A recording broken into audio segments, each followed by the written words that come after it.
In the headlines, the Foreign Affairs Minister details the benefits of the African Export-Import Bank to Barbados. Barbados Seaport industry being modernized as the island aims to be a transshipment hub. 10 outstanding St. Thomas residents recognized for their contribution to community. And in sports, hope is in as Windies T20 skipper, while Brathwaite is out as test captain. Broadcasting from our studios in the Pine St. Michael, this is CBC NewsNight, starting now.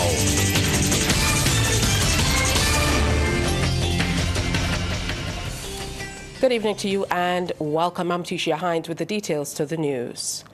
Government is seeking to clear the air on the African Export Bank, which is set to be headquartered in Barbados. Minister of Foreign Affairs and Foreign Trade Carrie Symonds says concessions will be given to the bank, which he describes as a supranatural financial institution.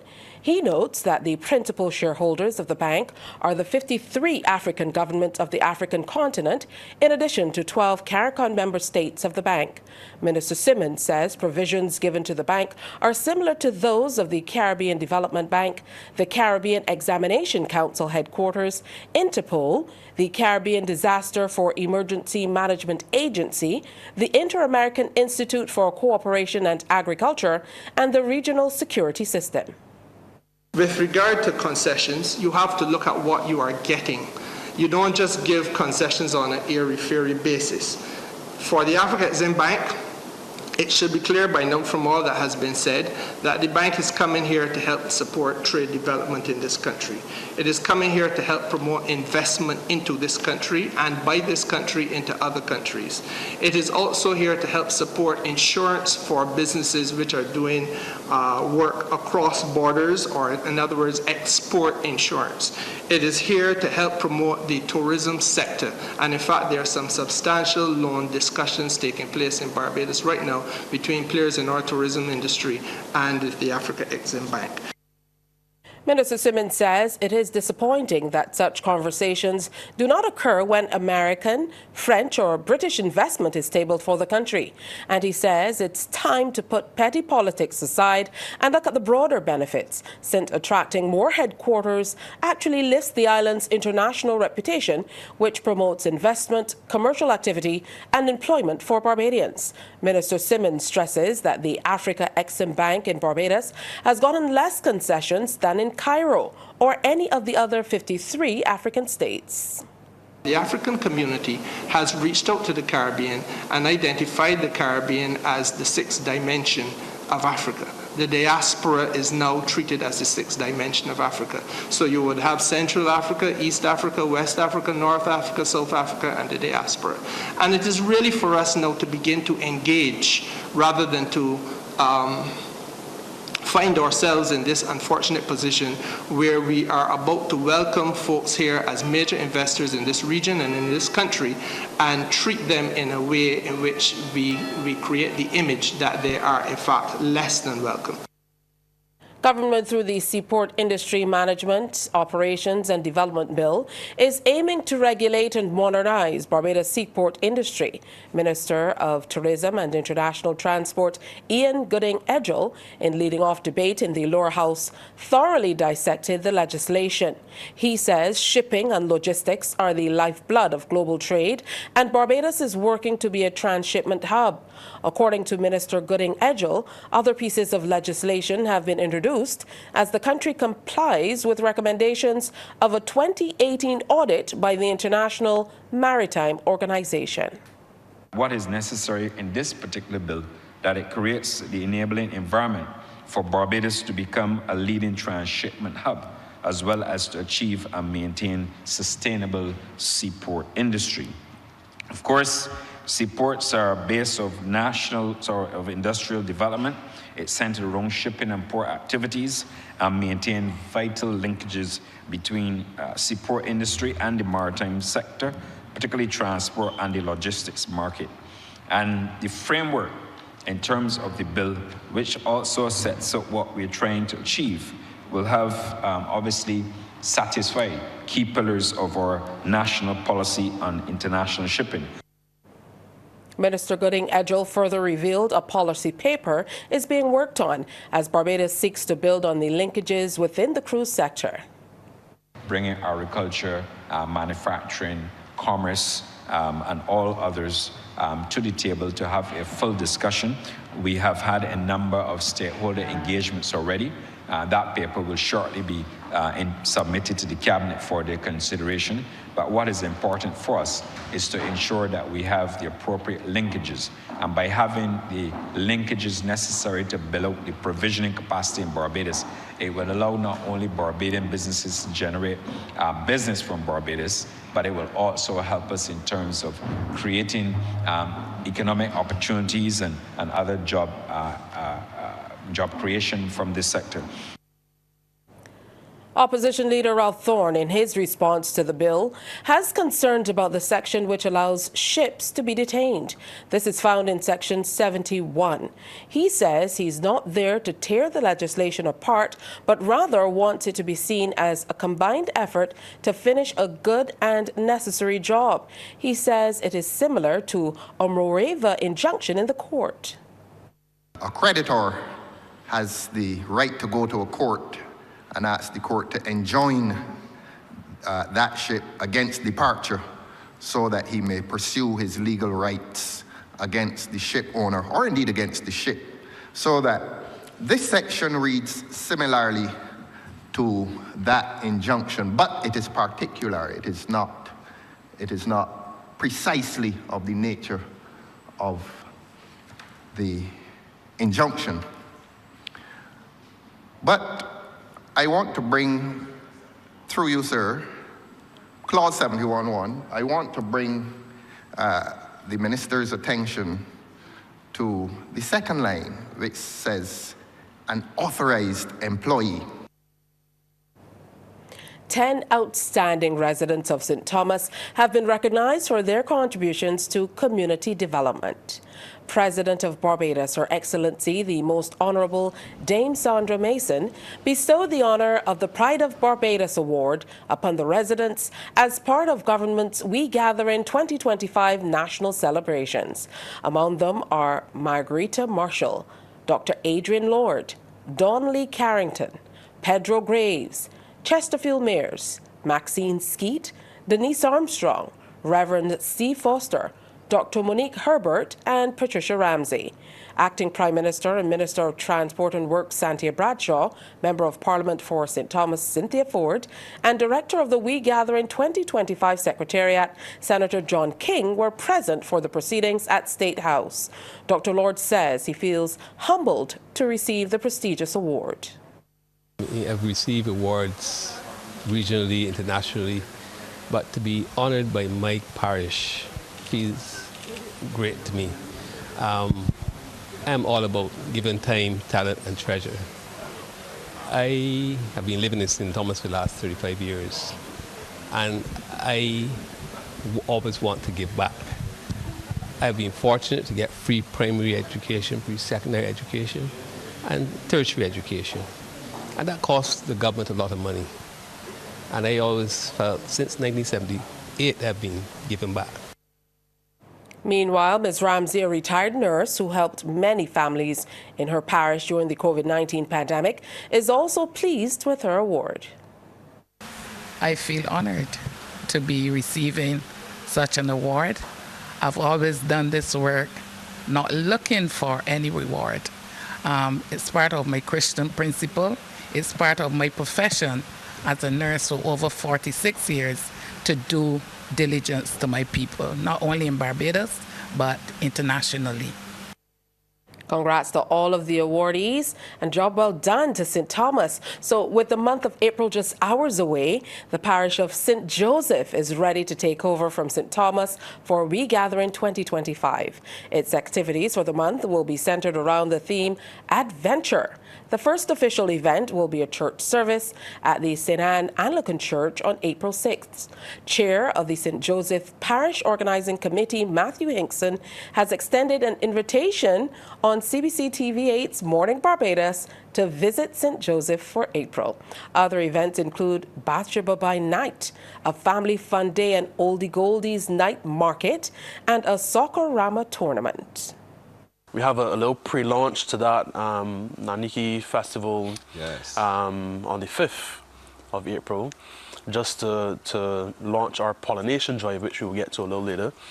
But our first official event is the church service on the 6th, and that is themed Thankful for the Harvest, right? So we saw that title fitting too, because as you know, from February to May thereabout is the harvest season for sugarcane and so on. And St. Joseph being one of the parishes with many fields of sugarcane and various crops. And then not only thankful for the harvest of crops, but the harvest of people, right? The whole theme of regathering, bringing back into the diaspora into the island of Barbados. This next story hits closer to home. As the Caribbean Broadcasting Corporation begins in earnest its transition to a modern broadcast entity tomorrow, members of staff were made redundant today. Some of us were re-engaged as the corporation embarks on a process that is intended to enhance CBC's ability to develop and distribute high-quality content while delivering a superior experience to audiences in an increasingly digital world. Commenting on today's developments, Chief Executive Officer Sanka Price conveyed his thanks to the staff not returning for their service and to those continuing for their commitment to CBC's modernization. Well, coming up, Coleridge and Parry School wins the 2025 Science and Technology Speak-Off competition. 11 students involved in this year's 2025 Science and Technology Speak-Off competition have been told they have way more tools than before at their disposal. This from Minister of Innovation, Industry, Science and Technology, Senator Jonathan Reed. He says the world is moving at a speed where artificial technology will become a part of the landscape going forward. At the end of the competition, Coleridge and Parry School was named the winner, followed by Harrison College, while third place went to Princess Margaret School. Talicia Boyce of the Coleridge and Parry School was adjudged the most outstanding speaker, while Chelsea Boyce of Harrison College was named the most outstanding speaker in the impromptu category. I'll admit that I gathered my notes and wrote it quickly using some AI to get me here, right? I'm sure you all did too, all right? But you had to gather your thoughts, help it streamline your thoughts, and drive you to the result that you want. You have amazing tools at your disposal, way more tools than were ever before available. So I think there's a critical time to think about Barbados as a space that's not a consumer of technology, but start to see ourselves as makers of technology. And Senator Reed says it's time that Barbados unlocks a new level where Barbadians are developers of technology and not just users. He told them to be creative and innovative. That we are developers of new foods that taste delicious, but also super healthy. That we design new ways of turning the sun, the wave, the wind, and batteries into new types of technologies that allows us to move away from fossil fuels. That we can build apps and robots and interesting software platforms that move the island forward. That we could lead in marine science and protect our oceans while doing so sustainably. Science is just not a career path. Science is the future for our nation's building. Minister in the Prime Minister's office with responsibility for culture, Senator Dr. Chantal Monroe-Knight wants Christians to do not only show more love, but to ensure their voice is heard. She says there's power in praise and worship, noting the world needs it now more than ever. Her remarks came during the latest installment of Music and the Word at the University of the West Indies at Cave Hill. Remember who we are.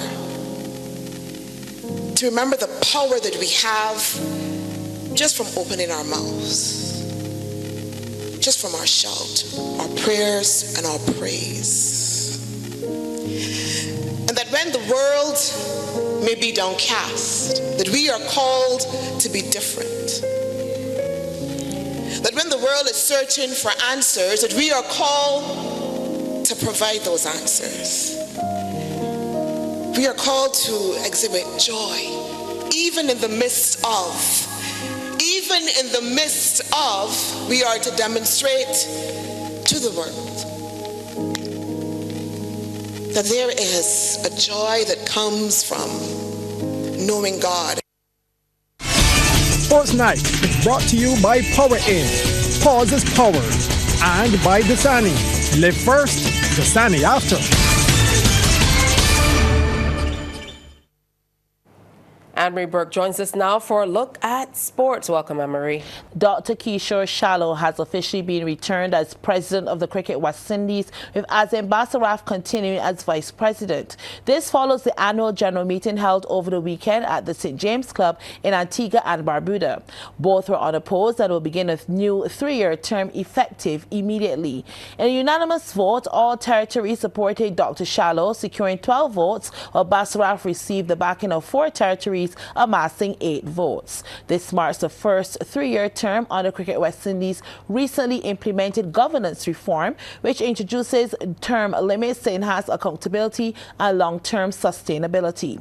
Dr. Shallow first took office in 2023 and has been at the forefront of transformational changes within Cricket West Indies, focusing on governance, modernization, high-performance development, and strengthening stakeholder engagement.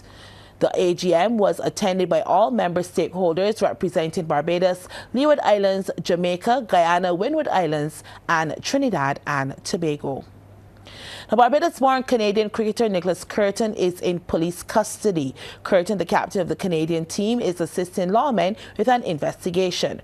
Reliable sources tell CBC Sports Curtin was held at the Granny Adams International Airport yesterday after returning to the island. The top-order batter has played 28 T20 international matches, including last year's World Cup in the Caribbean and the USA. The King's Baton Relay has reached the Barbados leg of its journey en route to the 2026 Commonwealth Games in Glasgow, Scotland. The celebration started on Saturday with a beach cleanup and will conclude on Wednesday with the various sporting organizations. But today the focus was on the relay that took to the streets in and around the St. Michael area.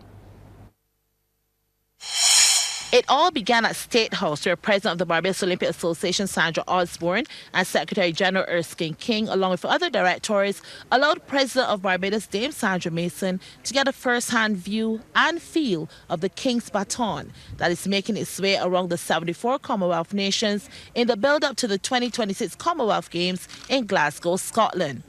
From there, persons from the British High Commission and athletes from several sporting disciplines began a relay run that took them along Government Hill, Howells Cross Road, passing Barbados Community College and onto Mylors Hill, where these little ones eagerly awaited its arrival. And from there, some athletes from the Belmont Primary School joined in to escort the baton along its journey. It culminated at the Olympic Centre in Wildy, not before the island's para-athletes had their turn to have a leg of the relay. The King's Baton Relay started back on March 11th in Trinidad and Tobago, before heading to St. Kitts and Nevis and St. Lucia, before it stopped here in Barbados. The Caribbean part of the Baton Relay will culminate in St. Vincent and the Grenadines on June the 14th. And just a correction, that is Erskine Simmons, who's the Secretary General of the BOA. Minister of Tourism and International Transport Ian Gooding-Edgell fears proposed fees on China-linked vessels will not only hurt domestic ship operators and seaports, but will equate to another increase in freight charges, impacting the cost of living, even here in Barbados. He says this island must utilize every lobbying means as it monitors the situation. Minister Gooding-Edgell's comments came during debate on the Seaport Industry Management Operations and Development Bill. There are other measures that I'm not going to disclose yet in terms of us trying to, in terms of the lobbying efforts, but we really have to, what the port is doing, I believe that for the port to speak to the country, but we have to be mindful of what is ahead of us. Like I said, the port successfully fought off the congestion fee. That would have been resulted in significant charges, and therefore we don't have to worry with that, but we have to worry about what's happening within our geopolitical space, as this could create some additional challenges for us. The last time you had a good night's rest, well, this might be the solution for you. A bedroom makeover is in the works for a lucky Barbadian household. That's the prize from Project Impact and starts with spending $100 at local business company Frontline Trading over at Salter St. George. At the unveiling ceremony today, project manager Carlos Cobbin said it's part of the company's Building the Community initiative and will run for 6 weeks.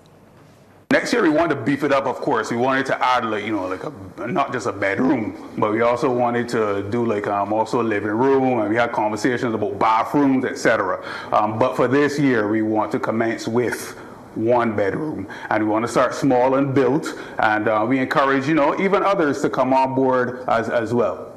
Sports Night is brought to you by Power In. Pause is power. And by Dasani. Live first, Dasani after.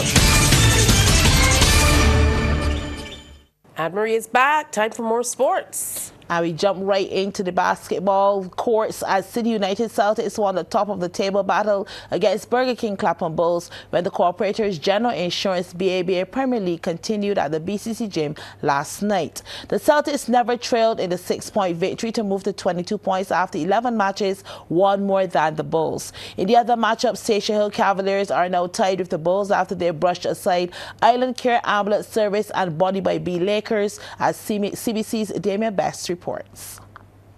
BCC Gym, the venue, Station Hill Cavaliers versus Lakers Sports Club in the black. Cavs started red hot, up by 9 heading into the second quarter. Gavin Phillips with the tray, part of his 17 points. Then Stefan Otley from a similar position. Eye candy, nothing but net, had 3 of those in the contest to end with 11 points. Take nothing away from Lakers, they were still within striking distance, down by just 7 at the break. Tyreek Harewood, active hands in the paint, had a double-double, 18 points, 13 boards. At halftime then, the Cavs 47, Lakers Sports Club 40. Second half business we go, drive to the hoop. Adriel Brathwaite under the cup, 14 points in the till. Cavs went on a 15-0 run to end the third quarter. Looking all too simple now, up 87-60. The Horse had already bolted though, and the Lakers were only going through the motions. Cavs crossing the 100-point threshold. 3 players were in double figures for LSC, including captain Keith Burkett with 31 and Scott Wharton. Nice reversal, part of his 18 points. But it was all Cavs, and they went on to win comfortably 118-81 over the Lakers. Next on court, City United Celtics versus Clapham Bulls in the orange. Anton Winter baseline, bucket and the foul. Only 1 point separated the teams at the end of the first quarter. Joel Hunt gets to the hoop and the finish, top tier. Celtics showing excellent movement off the ball, and that resulted in multiple looks as they lead 26-25. Celtics having an excellent season, considering Adams part and parcel of the winning formula. The one-handed floater, ice cold, dropped 30 points on the night. The support cast was just as lethal. Renico Brewster in rhythm, sugar. The Celtics by 12 at the break, 57-45. Switch of ends for the second. The steal from Hunt, solo mission, easy 2. Bulls were led by Simeon Maynard with 26. Now it's the turn of the big fella, Marsh. He had 11. But Celtics always seem to be ahead of the curve. Darren Hurley, corner pocket, drilled. Bulls came to within 7 of the Celtics, but that was about it in terms of productivity. Celtics laser focus on getting the W, add 3 more. In the end, the Celtics, staying hungry, went away full of confidence for the remainder of the season with a 94-88 victory over Clapham Bulls. Damien Best, CBC Sports. Harrison College handed the Law School a 12-point defeat when National Sports Council's Under-15 basketball competition continued recently. CBC's Almar Goodrich Boyce reports. We're at the Lodge School for basketball action. Lodge in white and blue playing host to Harrison College. First half, Kimani Edwards marking his territory early. Mid-range jumper, first points of the game. But HC had a reply immediately. Keanu Robertson down the lane gets the floater to go off the backboard. But Luke Giles scored 12 points for Lodge in the match. Here he is in the paint. That's 2. Bit of a smile on his face. He loves it. 8C were good in transition. Defense turns into offense. And to Jay Bino finish off a silky smooth move. He shot 8 points in the contest. College took a 13-point lead at the break, but not before this easy layup, 25-12 in favor of the visitors at the midway stage. 8C extended their lead to 15 points in the third quarter, so let's skip ahead to the fourth and final. 8C dominance, this time Stefano Springer with the bucket. Lodge were finding it tough to defend their own court, and it was clear here. Liam Beckles makes it count. And it really wasn't much of a battle after. Beckles again all alone this time as College went on to win 43-31. And more Goodrich Boyce, CBC Sports. The Empire Sports Club has received a donation to assist with its youth cricket program. Member of Parliament for St. Michael West, Chris Gibbs, presented a check worth $8,000 as part of its initiative called Passion Projects for Young People. What Passion Project seeks to do in its program scheduling is, of course, cricket with Empire on a Saturday. And that would provide the sporting activity. What we're doing is we're partnering with the Paris Gap Church of God, and they have graciously allowed us to use their facility to do reading and homework clubs. You see, this is a partnership. When I first came as a MP, I don't have all the ideas. Right? I came and found established institutions in the community that have the ideas. My only job is to provide structure, resources, organization, and bring it all together. The assistance comes on the heels of Empire securing the BCS Under-13 cricket title. Youth cricket manager at the club, Chris Williams, says the next strategic step in the development program is to continue to produce good cricketers and continue mentorship for the next generation. The program has grown from a few or fewer than a dozen players on Saturday morning to a roster of about 67 players. And that is remarkable. They deserve a round of applause for that. 2 Sundays ago, the Empire Under-13 youth team won the BCS tournament after reaching 2 finals. It took us about 12 years before we secured the tournament, and now we are 2025 the Under-13 champions. That brings us to the end of tonight's news presentation. Thank you so much for spending the time with us. On behalf of the entire crew, do enjoy the rest of your evening.